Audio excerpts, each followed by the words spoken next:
应该是埋伏。埋伏？啊，不会是老师他们又假扮成恐怖分子？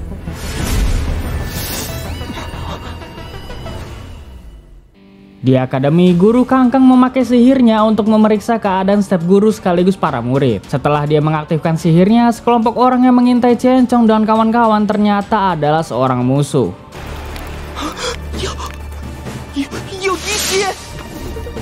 Kembali ke Chencong, Elvis, dan Ling. Mereka itu bekerja sama untuk melawan musuh ya. Mereka mengincar proyeksi 3D yang dipegang sama Chencong guys. Proyeksi 3D ini berisi informasi penting dari akademi, selain pesan dari klien untuk penjaga guys. Seperti biasa, Ling dan Elvis bener-bener bisa bertarung, sedangkan Chencong masih memakai trik-trik kayak biasanya teman.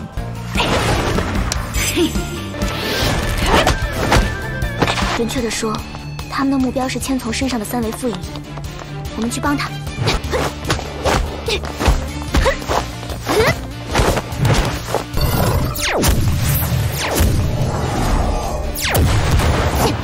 Elvis menyuruh Chencong untuk menebar jaring laba-labanya, biar nanti Ling dan Elvis memakai itu untuk menghabisi musuh. Itu adalah kerjasama yang baik untuk saat ini.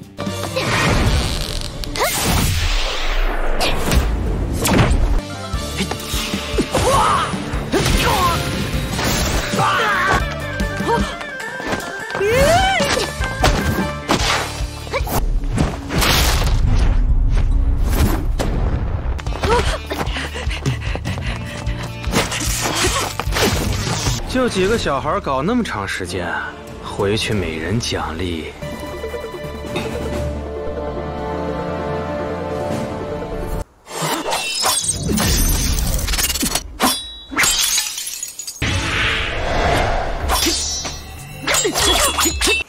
不像是极限反应能力啊，是操控时间吗？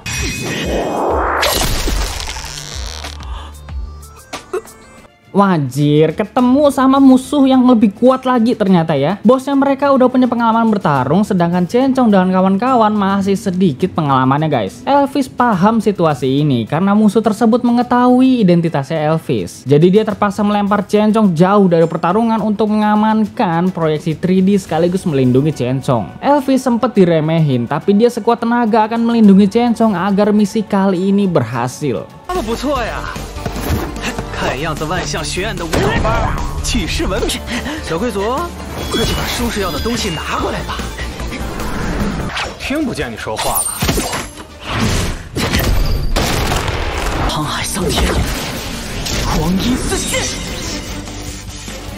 Di sisi lain, Ling yang udah bertemu dengan Chencong melemparnya lagi sampai jauh banget ya, biar Chencong itu bisa kabur duluan gitu. Nah, saat Ling dan Elvis bertarung, tiba-tiba bos musuh datang ke Chencong dong. Elvis udah kalah tarung guys, sedangkan Ling harus cepet-cepet menyelamatkan Chencong dan proyeksi 3D-nya.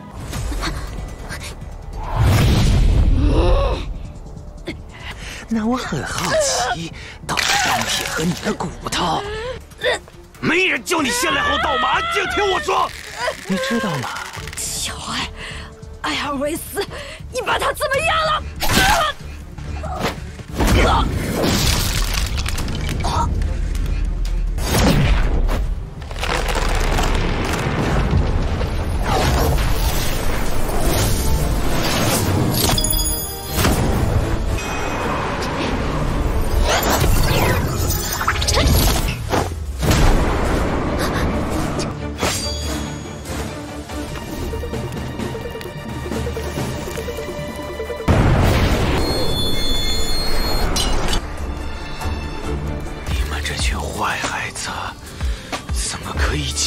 大人。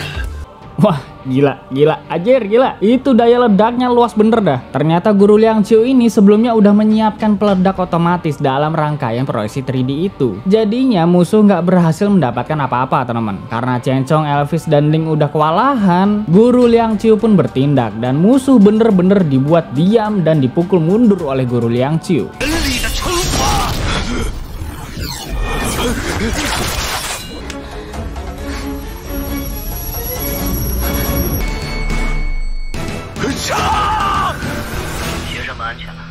Meskipun musuh berhasil diatasi, misi pertama mereka tuh gagal semua karena proyeksi 3D itu meledak otomatis ya. Seandainya nggak ada serangan dari musuh, peledak tersebut nggak akan berjalan guys. Wakil kepala sekolah mengatakan kalau informasi yang ada di dalam proyeksi 3D itu bener-bener berharga. Dan untungnya aja informasi ini masih aman ya. Terlebih lagi para murid juga selamat meskipun beberapa ada yang cedera akibat pertarungan tadi. Melalui komunikasi sihir, Guru Kongse mengatakan bahwa kita semua diserang mendadak seperti ini mungkin karena pihak musuh udah menyusup masuk ke jaringan akademi terlebih dahulu. Guru Number 7 juga menambahkan, di negara-negara luar akademi ada beberapa yang sedang dalam situasi genting. Bahkan bantuan penjaga yang dikirimkan akademi ke setiap negara masih belum melaporkan apa-apa. 好在敌人同样没有取得情报，形势还有回旋的余地。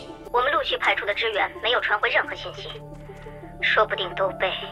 原计划是借助教学任务做掩护，用学生的力量将情报传递出去。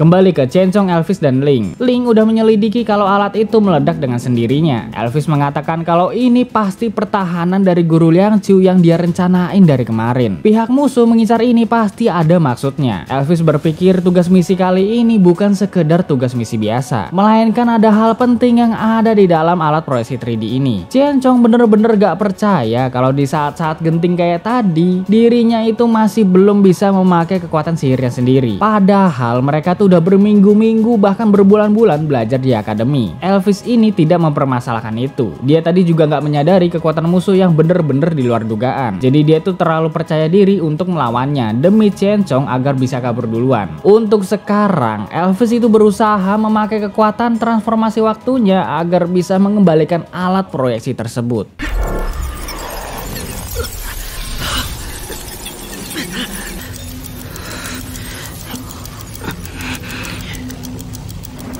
这个气，只是复原了外表。做到这种程度了吗？混账！ Scene flashback saat Elvis dikalahkan oleh bos musuh. Dia bener-bener dendam karena dirinya tuh belum cukup kuat untuk melawan kekuatan yang lebih besar darinya. Kemudian Ling ini menjelaskan kalau alat yang dibenerin Elvis cuma bentuk fisik aja. Isinya bahkan sihir-sihirnya tuh udah gak ada sama sekali. Raganya atau bentuk fisiknya ada tapi jiwanya kosong gitu. 只是气的躯壳，里面刻录的炎能才是气的灵魂。时间终究无法跨越生与死的界限。 生与死。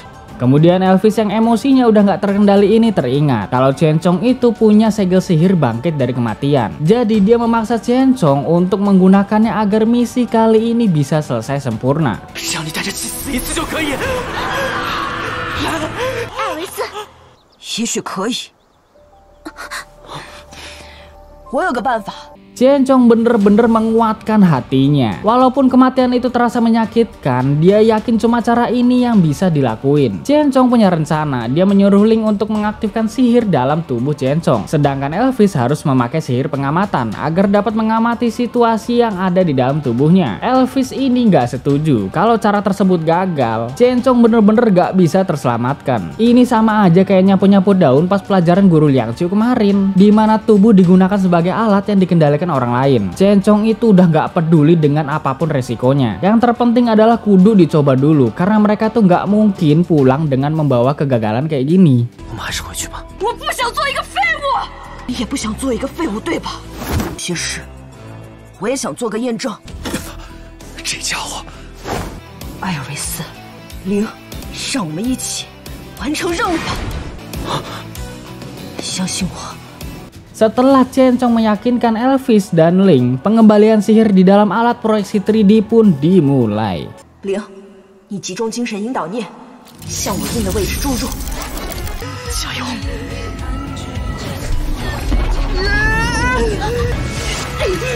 先走，别撒手，继续，快停手！刚刚就已经停手了。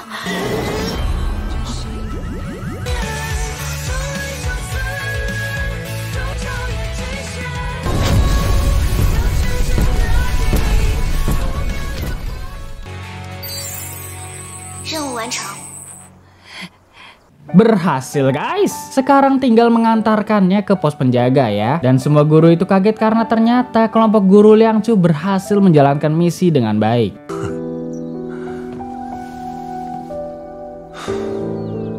Yo, 这还挺能干的嘛。是梁九吧？怎么可能？学峰没事吧？ Tiga sekawan ini pun sampai di pos penjaga dan betapa senangnya penjaga itu menerima pesan dari seseorang yang akan melamarnya. Saat tiga sekawan itu pulang kembali ke akademi, terlihat penjaga tersebut yang membongkar alat proyeksi 3D untuk mendengarkan sebuah informasi. 明月照黑夜，狂血刷白墙，正确。 Episode 8 pun selesai ya. Entah kenapa agak-agak mirip sama Naruto. BTW tunggu rilis episode terbaru ya di ini B-Session teman-teman, tanggal 12 Maret tahun 2022. Nah, episode keluar baru tak alurin gitu kan.